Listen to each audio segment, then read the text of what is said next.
বাংলাদেশের পরবর্তী রাষ্ট্রপতি নির্বাচিত হতে যাচ্ছেন ডক্টর মোহাম্মদ ইউনূস। প্রার্থী হিসেবে মনোনয়নপত্র জমা দিয়েছেন তিনি। সকাল 11টায় নিজে ইসিতে হাজির হয়ে মনোনয়ন জমা দেন।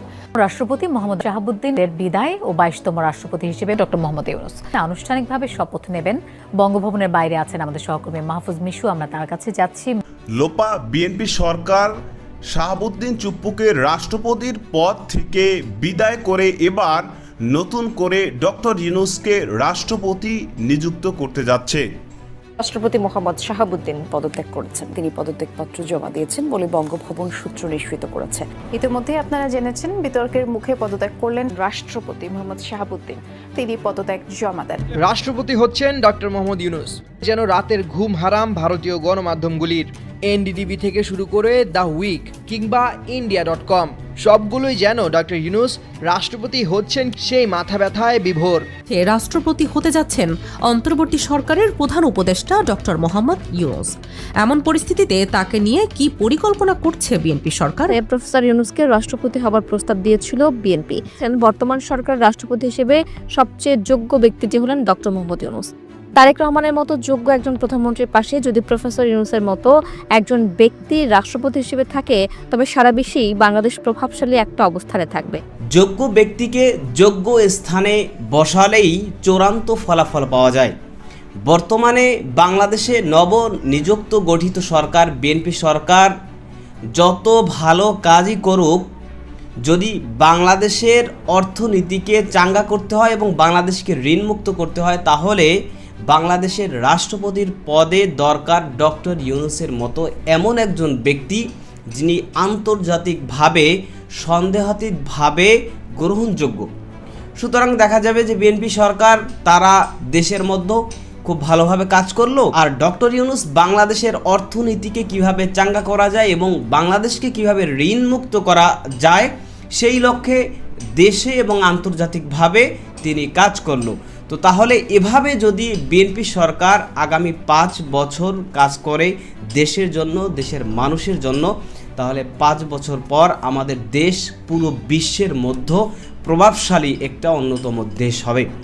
একটা বাস্তবতা হচ্ছে যে কোনো কাজ করতে যতটুকু সময় দরকার ততটুকু সময় যদি না পাওয়া যায়, তাহলে সেই কাজটা কিন্তু কখনোই সঠিকভাবে পালন হয় না। যে কারণেই এবার শাহাবুদ্দিন চুপ্পুকে রাষ্ট্রপতির পদ থেকে বিদায় দিয়ে ডক্টর ইউনূসকে নতুন রাষ্ট্রপতি করছে বিএনপির সরকার। দর্শক, এ বিষয়ের কিছু অংশ ভিডিওর শুরুতে শিরোনামে আপনারা দেখেছেন, বিস্তারিত দেখবেন পুরো ভিডিও জুড়ে। এই বিষয়গুলো দেখার পূর্বে আপনাদের একটা অনুরোধ করব, যারা আমাদের চ্যানেলে নতুন আসছেন চ্যানেলটি সাবস্ক্রাইব করে অল ক্লিক করে বেল আইকনটি চালু করে দিবেন। দর্শক, চলুন আমরা দেখব যে রাষ্ট্রপতি শাহাবুদ্দিন চুপ্পুর বিদায় এবং বিএনপি যে ডক্টর ইউনূসকে নতুন রাষ্ট্রপতি করতে যাচ্ছে সেটা আমরা দেখব। সেটা দেখার পূর্বে চলুন প্রথমে আমরা একটু দেখে আসি যে বিএনপি ডক্টর ইউনূসকে বাংলাদেশের নতুন রাষ্ট্রপতি করায় ইতিমধ্যেই ভারতীয়দের চুলকানি শুরু হয়ে গিয়েছে এবং তাদের ঘুম হারাম হয়ে গিয়েছে। সেটা আমরা প্রথমে কিছু অংশ দেখে এরপর ওই বিষয়টা দেখব। ধৈর্য ধরে একটা লাইক দিয়ে ভিডিওটি শেষ পর্যন্ত দেখতে থাকুন। রাষ্ট্রপতি হিসেবে আসবেন ইউনূস, এই প্রশ্নগুলো আসলে কৌতূহল নয়, এগুলো সরাসরি ভয়। আর এই ভয়টার কেন্দ্রবিন্দু একটাই, বাংলাদেশের ক্ষমতার ভারসাম্য বদলে যেতে পারে। ভারতীয় মিডিয়া সাধারণত বাংলাদেশের অভ্যন্তরীণ সাংবিধানিক পদ নিয়ে এত গভীর আলোচনা করে না। তারা তখনই করে যখন মনে করে ঢাকার ক্ষমতার কাঠামোয় কোনো পরিবর্তন দিল্লির নিয়ন্ত্রণকে চ্যালেঞ্জ করতে পারে। এখান থেকেই শুরু হয় আসল গল্প। ডক্টর ইউনূস রাষ্ট্রপতি হলে ভারতের এত মাথা ব্যথা কেন? ভারতীয় বিশ্লেষকদের মতে বিষয়টা শুধু একটি পথ নয়, বরং ক্ষমতার ভারসাম্যের প্রশ্ন। কারণ ডক্টর ইউনূস শুধু একজন নোবেলজয়ী অর্থনীতিবিদ নন, তিনি এমন একজন ব্যক্তি যিনি গত 4 দশক ধরে পশ্চিমা নীতি নির্ধারক মহলের পরিচিত মুখ। যুক্তরাষ্ট্র, ইউরোপীয় ইউনিয়ন, জাতিসংঘ, বিশ্বব্যাংক ও IMF নীতি নির্ধারণী মহলের প্রায় সব জায়গায় তার গ্রহণযোগ্যতা রয়েছে। ডক্টর ইউনূস মানে এমন একজন নাম যাকে আন্তর্জাতিক গণমাধ্যম মহল সিরিয়াসলি নেয়। রাষ্ট্রপতি হিসেবে তিনি থাকলে বাংলাদেশের রাষ্ট্রপ্রধান হবেন এমন একজন ব্যক্তি যিনি প্রয়োজনে সরাসরি ওয়াশিংটন, ব্রাসেলস বা নিউ ইয়র্কে কথা বলতে পারবেন। আর এই সক্ষমতায় দিল্লির মাথা ব্যথার কারণ এখান থেকেই প্রশ্নটা ব্যক্তি ইউনূসের বাইরে চলে যায়। প্রশ্নটা গিয়ে পড়ে ভারতের কৌশলগত স্বার্থে। এবার ভারতের কৌশলগত উদ্বেগটা একটু খুলে দেখা যাক। ভারত চায় বাংলাদেশের পররাষ্ট্রনীতি যেন প্রধানত দিল্লি কেন্দ্রিক থাকে। নিরাপত্তা সহযোগিতা, সীমান্ত ব্যবস্থাপনা, ট্রানজিট, বন্দর ব্যবহার, এমনকি আঞ্চলিক রাজনীতিতেও যেন ভারতের অবস্থান প্রশ্নের মুখে না পড়ে। কিন্তু ডক্টর ইউনূস বরাবরই বলেছেন, বাংলাদেশের ভবিষ্যৎ একক নির্ভরতার নয়, বহুমুখী অংশীদারিত্বের। তার দর্শন হল যুক্তরাষ্ট্র, ইউরোপ, চীন, জাপান, মধ্যপ্রাচ্য সব পক্ষের সঙ্গে ভারসাম্যপূর্ণ সম্পর্ক। এই দর্শন বাস্তবায়িত হলে বাংলাদেশের কূটনৈতিক দরকষাকষির ক্ষমতা বহুগুণ বেড়ে যাবে। আর দরকষাকষির ক্ষমতা বাড়া মানে দিল্লির একচেটিয়া প্রভাব ভেঙে পড়া। ভারতীয় বিশ্লেষকদের অনেকেই প্রকাশ্যে বলেছেন, ডক্টর ইউনূস রাষ্ট্রপতি হলে বাংলাদেশ আন্তর্জাতিক অঙ্গনে আরও আত্মবিশ্বাসী ভূমিকা নেবে। আর আত্মবিশ্বাসী বাংলাদেশ মানেই কম প্রভাবাধীন বাংলাদেশ। এই জায়গাটাই দিল্লির সবচেয়ে বড় দুশ্চিন্তা। এরপরেই সামনে আসে তারেক রহমানের নাম। ভারতীয় মিডিয়ার আলোচনায় বারবার আসছে তারেক রহমান প্রধানমন্ত্রী হচ্ছেন। তারেক রহমানের রাজনৈতিক বক্তব্যগুলো লক্ষ্য করলে দেখা যায় তিনি জাতীয় স্বার্থকে কেন্দ্র করে পররাষ্ট্রনীতি গঠনের কথা বলেন। তার আন্তর্জাতিক বিষয়ক উপদেষ্টা হুমায়ুন কবির এনডিটিভিকে বলেছেন, তারেক রহমান দেশের সেরা মেধাবীদের কাজে লাগাতে চান, অন্তর্ভুক্তিমূলক শাসনে বিশ্বাস করেন। এই বক্তব্যের ভেতরের বার্তাটা গুরুত্বপূর্ণ। এর মানে ভবিষ্যৎ সরকার কেবল দলীয় ঘরানার লোক দিয়ে দেশ চালাতে চায় না, যোগ্য, আন্তর্জাতিকভাবে গ্রহণযোগ্য ব্যক্তিদেরও যুক্ত করতে চায়। এখানেই ভারতীয় মিডিয়ার অস্বস্তি আরও বেড়ে যাচ্ছে এবং ভারতীয় বিশ্লেষকদের কল্পনায় তৈরি হচ্ছে একটি সম্ভাব্য তারেক ইউনূস সমীকরণ। একজন অভ্যন্তরীণ রাজনীতিতে শক্ত হাতে নিয়ন্ত্রণে, আরেকজন আন্তর্জাতিক অঙ্গনে বাংলাদেশের কণ্ঠস্বর শক্ত করছেন। এই জুটি বাস্তব হোক বা না হোক, দিল্লির কাছে এটি একটি দুঃস্বপ্নের কূটনৈতিক সম্ভাবনা। কিন্তু বাস্তবতা হলো, ডক্টর ইউনূস নিজেই বহুবার বলেছেন তিনি রাজনীতিতে আগ্রহী নন, কোনো সাংবিধানিক পথ চান না। তিনি সামাজিক ব্যবসা ও উন্নয়নমূলক কাজেই থাকতে চান। তার প্রেস সচিব শফিকুল আলম স্পষ্ট জানিয়ে দিয়েছেন, রাষ্ট্রপতি হওয়ার বিষয়ে কোনো সত্যতা নেই। অর্থাৎ বাস্তবে বিষয়টি এখনও গুজবের স্তরেই রয়েছে। তবুও ভারতীয় মিডিয়ার অস্বস্তি থামছে না, কারণ এটি ব্যক্তি ইউনূসের ব্যাপার নয়, এটি বাংলাদেশের ভবিষ্যৎ কূটনৈতিক অবস্থানের ব্যাপার। বাংলাদেশের দৃষ্টিকোণ থেকে এই পুরো আলোচনার অর্থ আলাদা। আজ বাংলাদেশকে নিয়ে প্রশ্ন উঠছে, কে রাষ্ট্রপতি হলে আঞ্চলিক সমীকরণ বদলাবে, কে ক্ষমতায় এলে ঢাকা দিল্লির সম্পর্ক নতুন রূপ নেবে। দুর্বল রাষ্ট্রকে নিয়ে কেউ এমন হিসাব কষে না। এই আলোচনা প্রমাণ করে বাংলাদেশ এখন আঞ্চলিক রাজনীতির গুরুত্বপূর্ণ খেলোয়াড়। ডক্টর ইউনূস রাষ্ট্রপতি হন বা না হন, এই বিতর্ক একটি বিষয় পরিষ্কার করে দিয়েছে, বাংলাদেশের নেতৃত্ব এখন আর শুধু অভ্যন্তরীণ বিষয় নয়, এটি আঞ্চলিক শক্তির ভারসাম্যের অংশ। আর যখন আপনার দেশের নেতৃত্ব নিয়ে অন্যরা হিসাব করতে বাধ্য হয়, তখন বোঝা যায় বাংলাদেশ আর কেবল অনুসারী নয়, বাংলাদেশ এখন নিজস্ব শর্তে কথা বলার দিকে এগোচ্ছে। তাকে ঘিরে যে আলোচনা তৈরি হয়েছে সেটাই আসল ঘটনা। কারণ এই আলোচনা দেখিয়ে দিচ্ছে বাংলাদেশের ভবিষ্যৎ নেতৃত্ব এখন আর শুধু ঢাকার অভ্যন্তরীণ বিষয় নয়। বাংলাদেশের নেতৃত্ব বদল মানেই এখন আঞ্চলিক সমীকরণে সম্ভাব্য পরিবর্তন। ভারতীয় মিডিয়ার অস্বস্তি আসলে ইউনূসকে ঘিরে নয়, অস্বস্তি এই সম্ভাবনাকে ঘিরে। বাংলাদেশ ধীরে ধীরে এমন এক পথে হাঁটছে যেখানে সিদ্ধান্ত হবে ঢাকায় বসে, স্বার্থ নির্ধারণ হবে ঢাকায় বসে এবং সম্পর্ক হবে সমতার ভিত্তিতে। ডক্টর ইউনূস রাষ্ট্রপতি হন বা না হন, এই বিতর্ক প্রমাণ করে দিয়েছে বাংলাদেশ এখন এমন এক জায়গায় পৌঁছেছে যেখানে কে নেতৃত্বে এলো সেটা অন্য দেশগুলোকে ভাবতে বাধ্য করছে। আর আন্তর্জাতিক রাজনীতিতে এটাই কোনো দেশের সবচেয়ে বড় শক্তির প্রমাণ, নিজের শর্তে দাঁড়িয়ে থাকার শক্তি। সামাজিক যোগাযোগ মাধ্যমে ব্যাপক আলোচনা চলছে রাষ্ট্রপতি হতে যাচ্ছেন অন্তর্বর্তী সরকারের প্রধান উপদেষ্টা ডক্টর মোহাম্মদ ইউনূস। এমন পরিস্থিতিতে তাকে নিয়ে কি পরিকল্পনা করছে বিএনপি সরকার, সেই প্রশ্ন ঘুরপাক খাচ্ছে রাজনীতির আলোচনার টেবিলে। বাংলাদেশে বহুল প্রতীক্ষিত ত্রয়োদশ জাতীয় সংসদ নির্বাচন শেষ হয়েছে। নির্বাচনের পর অন্তর্বর্তী সরকারের প্রধান উপদেষ্টা হিসেবে দায়িত্ব পালনকারী ডক্টর মোহাম্মদ ইউনূস নবনির্বাচিত সরকারের কাছে ক্ষমতা হস্তান্তরের প্রস্তুতি নিচ্ছেন বলে সংশ্লিষ্ট মহলে আলোচনা চলছে। আগামী কয়েকদিনের মধ্যেই আনুষ্ঠানিকভাবে ক্ষমতা হস্তান্তর সম্পন্ন হতে পারে।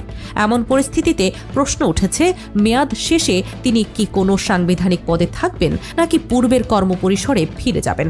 এই বিষয়টি ঘিরে রাজনৈতিক অঙ্গনে কৌতূহল ও জল্পনা উভয়ই তৈরি হয়েছে। ভারতীয় সংবাদ মাধ্যম এনডিটিভি জানায়, নতুন সরকার শপথ নেওয়ার প্রাক্কালে ডক্টর ইউনূসের সম্ভাব্য ভূমিকা নিয়ে নানা ধরনের আলোচনা চলছে। সামাজিক যোগাযোগ মাধ্যমেও গুঞ্জন ছড়িয়েছে যে নতুন সরকার চাইলে তাকে সাংবিধানিক কাঠামোর ভেতরে কোনো গুরুত্বপূর্ণ দায়িত্বে রাখা সম্ভব হতে পারে। তবে বিষয়টি এখনও পুরোপুরি আনুষ্ঠানিকভাবে আলোচনার পর্যায়ে রয়েছে বলে জানা গেছে। এবং কোনো নির্দিষ্ট সিদ্ধান্ত প্রকাশ পায়নি। অন্যদিকে বাংলাদেশ জাতীয়তাবাদী দল বিএনপির চেয়ারম্যান তারেক রহমানের আন্তর্জাতিক ভিত্তিক উপদেষ্টা হুমায়ুন কবির জানিয়েছেন, ডক্টর ইউনূস সহ কাউকে নিয়ে এখনো পর্যন্ত কোনো পদ চূড়ান্ত করা হয়নি। তার ভাষ্য অনুযায়ী তারেক রহমান অন্তর্ভুক্তিমূলক শাসন ব্যবস্থায় বিশ্বাস করেন এবং দেশের সেরা মেধাবীদের রাষ্ট্রীয় কাজে সম্পৃক্ত করতে আগ্রহী। নির্বাচনের পর সুবিধাজনক সময়ে বিশিষ্ট নাগরিকদের সঙ্গে আলোচনা হতে পারে। সে পরিসরে ডক্টর ইউনূসের সঙ্গেও মতবিনিময় সম্ভব, তবে নির্দিষ্ট কোনো দায়িত্ব নিয়ে আলোচনা হয়নি বলে তিনি পুনর্ব্যক্ত করেন। এ প্রসঙ্গে ব্রিটিশ মানবাধিকার কর্মী ও অনুসন্ধানী সাংবাদিক ডেভিড বার্গম্যান সামাজিক যোগাযোগ মাধ্যমে মন্তব্য করেন এবং বলেন, ইউনূস রাষ্ট্রপতি হলে বাংলাদেশ উপকৃত হতে পারে এমন ধারণা তার। যদিও অভ্যন্তরীণ আলোচনা রয়েছে, আন্তর্জাতিক পরিমণ্ডলে ডক্টর ইউনূসের গ্রহণযোগ্যতা ও মর্যাদা উচ্চ পর্যায়ের বলেও তিনি উল্লেখ করেন। তবে এ ধরনের আলোচনার বিষয়ে সংশ্লিষ্ট রাজনৈতিক দল এবং ডক্টর ইউনূসের প্রেস সচিবের পক্ষ থেকে অস্বীকৃতি জানানো হয়েছে। সর্বশেষ তথ্য অনুযায়ী ছাত্র জনতার গণ আন্দোলনের পর গঠিত অন্তর্বর্তী সরকারের নেতৃত্বে থাকা ডক্টর ইউনূসের ভবিষ্যৎ ভূমিকা নিয়ে এখনো কোনো আনুষ্ঠানিক ঘোষণা আসেনি। তার প্রেস সচিব শফিকুল আলম জানিয়েছেন, প্রধান উপদেষ্টার দায়িত্ব শেষে অন্য কোনো সরকারি বা সাংবিধানিক পদে যাওয়ার আগ্রহ ডক্টর ইউনূসের নেই। তিনি আগের কর্মপরিসরে ফিরে গিয়ে দারিদ্র্য, বেকারত্ব ও কার্বন নিঃসরণ হ্রাসের ধারণা বিশ্বব্যাপী বিস্তারে মনোযোগ দিতে চান। রাজনৈতিক মহলের ধারণা, ক্ষমতা হস্তান্তরের পর তার ভবিষ্যৎ পরিকল্পনা নিয়ে স্পষ্ট বক্তব্য আসতে পারে, তবে আপাতত সবই আলোচনা ও সম্ভাবনার মধ্যেই সীমাবদ্ধ। বিএনপি সরকার গঠন করার পর থেকে বাংলাদেশে বিভিন্ন স্তরে আলোচনা চলছে বাংলাদেশের রাষ্ট্রপতি নির্বাচন নিয়ে। তো এই নতুন রাষ্ট্রপতি নির্বাচনের ক্ষেত্রে শাহাবুদ্দিন চুপ্পুকে বিদায় দিয়ে কাকে নতুন রাষ্ট্রপতি বানালে ভালো হবে, এই বিষয় নিয়ে ব্যাপক আলোচনার মধ্যেও ডক্টর ইউনূসের নাম বাংলাদেশে এবং দেশের বাইরেও বিভিন্ন জায়গায় ডক্টর ইউনূসের নাম চলে আসছে যে ডক্টর ইউনূস তাকে রাষ্ট্রপতি করা হোক, এবং বিএনপির পক্ষ থেকেও তাকে রাষ্ট্রপতি বানানোর প্রস্তাব দেওয়া হয়েছে। তো এই কারণে অনেকেই বলছে যে রাষ্ট্রপতি হিসাবে ডক্টর ইউনূস তিনি যদি 5 বছর রাষ্ট্রপতি থাকেন এবং দেশের কল্যাণে কাজ করেন, তো তাহলে এই বিএনপি সরকার তারা খুব ভালোভাবেই দেশের পক্ষে, দেশের মানুষের পক্ষে কাজ করতে পারবে। এবং বর্তমানে একটা যেই আলোচনা উঠছে বা কথা উঠছে যে এই যে বিএনপি সরকার তারা শপথ নিয়েছে কয়েকদিন হয়েছে, কিন্তু এর মধ্যেও দেখা গেছে মুক্তিযুদ্ধ বিষয়ক মন্ত্রী, তারপরে সড়ক পরিবহন মন্ত্রী সহ বেশ কিছু সংসদ সদস্য ও এমপি মন্ত্রীরা বিএনপির, তো তারা ইতিমধ্যেই বিতর্কে জড়িয়ে পড়েছে। যেই কারণে কিন্তু অনেকেই মনে করছেন যে এই বিএনপির সরকার তারা বেশি দিন টেকসই হবে না, তারা বেশি দিন ক্ষমতায় টিকে থাকতে পারবে না, তাদের এই মন্ত্রিসভা ভেঙে দিতে হবে, বিভিন্ন রকমের কথা কিন্তু উঠছে। কিন্তু তারাই আবার বলছে যে ডক্টর ইউনূস তিনি যদি রাষ্ট্রপতি হিসাবে আগামী 5 বছর দায়িত্ব পালন করেন, তো তাহলে সেক্ষেত্রে বিএনপি খুব শক্তভাবে কাজ করতে পারবে।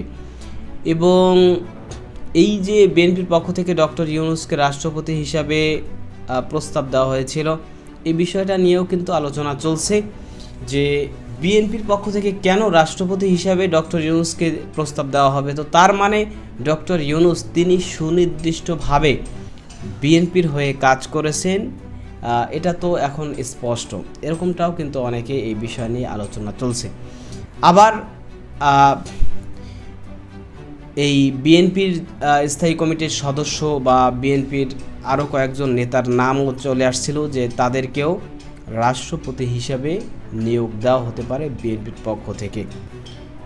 তো সব কিছু দেশের অন্যান্য যে বিষয়গুলো এখন বর্তমানে খুবই জরুরি, সে বিষয়গুলো সব শান্তিপূর্ণভাবে ঠিক হওয়ার পরেই এই রাষ্ট্রপতি নির্বাচন খুব শীঘ্রই হতে যাচ্ছে।